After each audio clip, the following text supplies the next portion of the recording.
देखेंगे शरीर में धातु और मल का वर्णन। रस अश्रुक मांस मेदो अस्थि मज्जा शुक्राणि धातव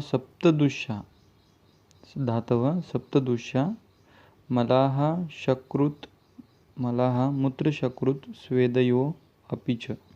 ठीक है। रस अश्रुक मांस मेद अस्थि मज्जा शुक्राणि धातव सप्तदुष्या, इसको दुष्या कहा गया है। मलाह मूत्र शकृत स्वेदयो अपि च। ठीक है। तो इसका एक्सप्लेनेशन देखते हैं कि धातु जो है, धातु क्या है। जैसे सुश्रुताचार्य बताते हैं कि दोष धातु मल मूलम ही शरीरम, मतलब दोष धातु और मल ये शरीर के मूल है। ठीक है। इन और धातु जो है धारण पोषण करने के लिए शरीर का धारण पोषण करते हैं, तो इसलिए उसको धातु कहते हैं। तो धातु होता है पहले रस जो है रस धातु है जो आहार पचन होने के बाद जो प्रथम धातु बनता है वो रस धातु रहता है।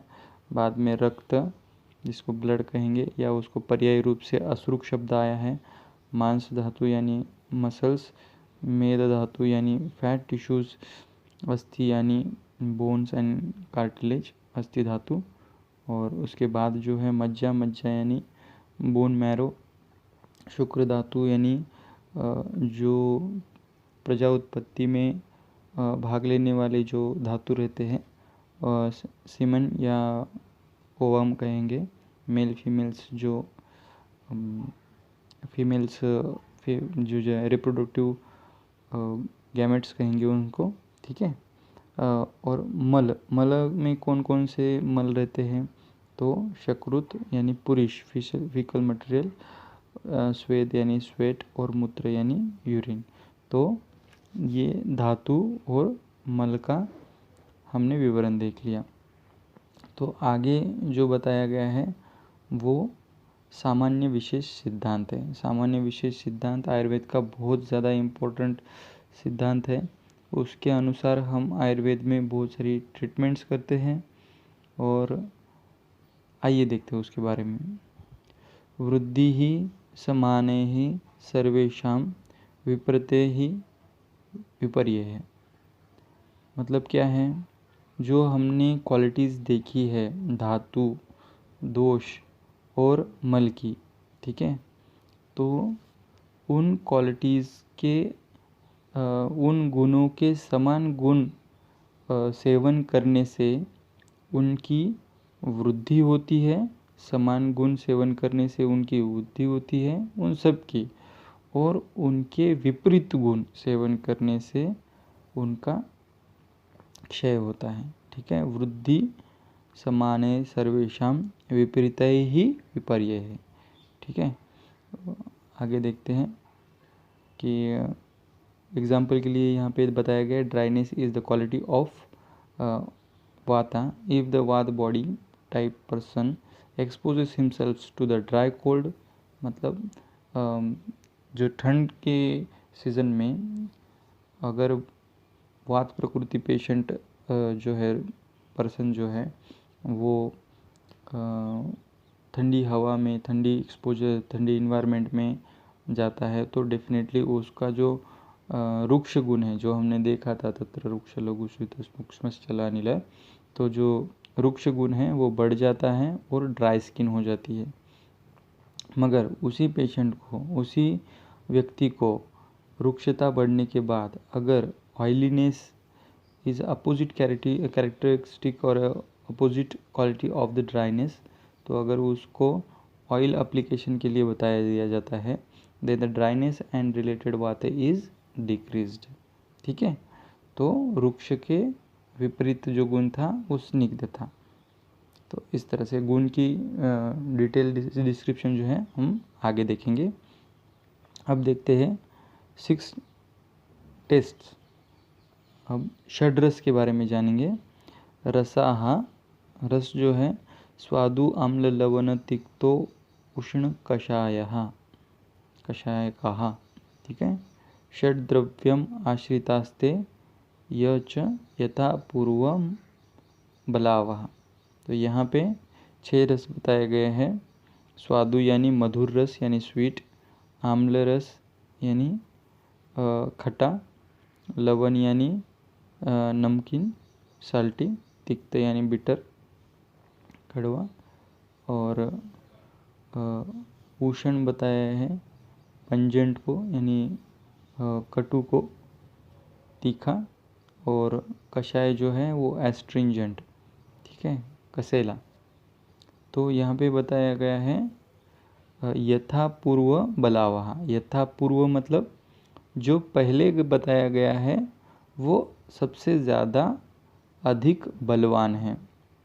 षड द्रव्यम आश्रितास्ते यथा पूर्व बलावः। तो यहाँ पे सबसे अधिक बलवान कौन सा हुआ? तो मधुर रस सबसे अधिक बलवान हुआ, और सबसे कम बलवान जो है वो कषाय है, ठीक है। तो यथा पूर्व बलावः। तो इफेक्ट ऑफ टेस्ट या रस का दोषों के ऊपर होने वाला प्रभाव, इसके बारे में अभी देखेंगे। जैसे आहार रस हम सेवन कर रहे हैं, तो आहार रस जैसे सामान्य विशेष सिद्धांत के अनुसार देखा हमने कि समान गुण सेवन करने से वृद्धि होती है या विपरीत गुण सेवन करने से क्षय होता है। तो उसी प्रकार ये जो रस हम देखे हैं 6, तो उनका दोषों के ऊपर क्या प्रभाव होता है उसके बारे में देखेंगे कि उनका प्रभाव क्या है। तत्राद्या मारुतं घ्नन्ति त्रय तिक्ताः तिक्तादयः कफम कषायम तिक्त मधुराः पित्तम अन्ये तु कुर्वन्ते। अब यहाँ पे जो बताया गया है कि प्रथम 3 जो वात दोष को नष्ट करने वाले हैं, घ्नन्ति यानी नष्ट करने वाले हैं। आद्या, तत्र आद्या मारुतम, मारुतम वात के लिए पर्याय है। प्रथम 3 रस जो थे मधुर आम्ल लवण, ये वात का क्षय करते, वात का नष्ट करने वाले होते हैं। और त्रय तिक्तादया, तिक्त के शुरुआत से जो 3 दोष रहते हैं, कफम त्यादया, 3 जो दोष हैं वो कफ को कम करते हैं। जैसे तिक्त, कटु, कषाय, ये कफ को नष्ट करते हैं। और कषाय, तिक्त, मधुर जो है वो पित्त को नष्ट करते हैं, ठीक है। मतलब पहले 3 यानी मधुर आम्ल लवण जो है वो वात को नष्ट करते हैं, कटु तिक्त कषाय जो है वो कफ का शमन करते हैं, और कषाय तिक्त मधुर जो है वो पित्त का शमन करते हैं। और इसके विपरीत जो है रस जो है तो वात पित्त कफ दोषों को बढ़ाते हैं, ठीक है। तो ये हमने दोषों का एक्सप्लेनेशन देख लिया। अब देखते हैं कि द्रव्य का वर्णन क्या है, यानी टाइप्स ऑफ फूड सब्सटेंसेस, मतलब द्रव्य किस प्रकार के रहते हैं। तो यहाँ पे आयुर्वेद में 3 प्रकार के द्रव्य बताए गए हैं।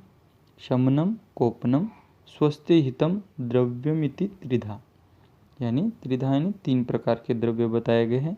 एक शमन होते हैं। शमन यानी क्या है? शमन द्रव्य जो वात आदि दोषों का शमन करने वाले होते हैं। कोपन जो है यानी क्या है? वात आदि दोषों को प्रकुपित करने वाले रहते हैं। और स्वस्थिहितम द्रव्य जो होते हैं वो पुरुष के स्वास्थ्य को बनाए रखने वाले होते हैं।